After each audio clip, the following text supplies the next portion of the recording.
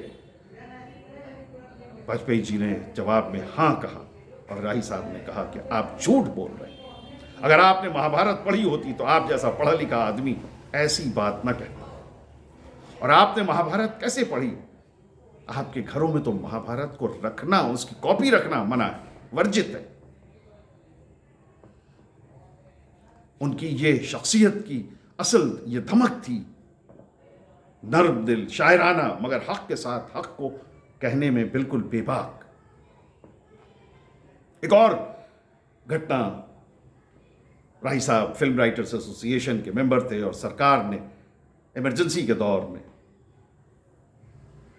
یہ کہا کہ تمام رائٹرز سے اور تمام ایکٹرز سے اور تمام فلم انڈسٹری کے جو سیلیبریٹیز تھے ان سب سے یہ کہا گیا کہ وہ ایک ریٹن ایک کنسنٹ اپنا سرکار کو دیں کہ جب بھی سرکار کو ضرورت ہوگی وہ اس کے لیے راضی ہوں گے اور اویلیبل ہوں گے۔ ایک طرح سے یہ کہ کریٹو برادری کو سرکار اپنے لیے اویلیبل کرنا چاہتی تھی کہ جب جیسے سرکار چاہے آپ اس کا ماؤتھ پیس بنیے۔ راہی صاحب نے اس پیپر پہ سائن کرنے سے صاف انکار کر دیا۔ بعد میں راہی صاحب نے یہ کہا کہ مجھے یہ لگتا تھا کہ فلم رائٹرز ایسوسی ایشن کے آفس سے گھر پہنچنے سے پہلے مجھے اریسٹ کر لیا جائے گا، حالانکہ ایسا کچھ نہیں ہوا، مگر یہ راہی صاحب تھے فرم آن ہز بلیف۔ مہابھارت کے دوران، مہابھارت کے ایئر ہونے کے دوران راہی صاحب کو ہزاروں فین میلز ملتے تھے، دعائیں، شکریہ، محبت اور گالیاں۔ یہ سب ایک طرف گٹھروں میں بندھے رہتے تھے، لیکن ایک چھوٹا سا گٹھر جس پہ گالیاں ہوتی تھی وہ ہمیشہ الگ رکھا کرتے تھے۔ کسی نے وجہ پوچھی تو مسکرا کر بولے یہ خط مجھے حوصلہ دیتے ہیں کہ پورے ملک میں برے لوگ کتنے کم ہیں، نفرت پھیلانے والوں کی یہ چھوٹی گٹھر ہمارے پیار محبت کی بڑی گٹھر کے مقابلے میں کچھ بھی نہیں۔ سنیما کے ساتھ ان کا اصل تخلیقی قلعہ ناول اور شاعری تھی۔